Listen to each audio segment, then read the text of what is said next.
এই সিমি আপু এটা কি জিনিস? Ice cream cake. এইটাই আপনার নতুন ধামাকা। কত করে এটা?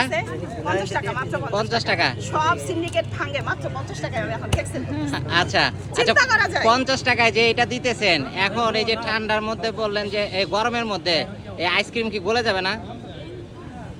বলবে কেন? তাহলে আইসক্রিম আছে নাকি? ভিতরে আইসক্রিম নাই, তাহলে কি আছে? কেক আছে। আচ্ছা, ভিতরে কেক আছে, কেক। তো এইটা হচ্ছে আইসক্রিম শেপের মধ্যে আপনি কেক নিয়ে আসছেন। কত টাকা প্রাইস বললেন? 50 টাকা।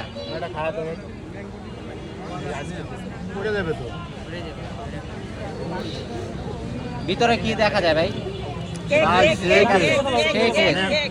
50 টাকায় আপনি দুইটা ফ্লেভার পাচ্ছেন, আইসক্রিম এবং কেক। ওর উপরে চকলেট। আচ্ছা, আইসক্রিম যেহেতু নাম, এটা কি ঠান্ডা আছে না ভিতরে? গরম হয়ে যাচ্ছে। গরম হয়ে যেতেছে। আচ্ছা ঠিক আছে।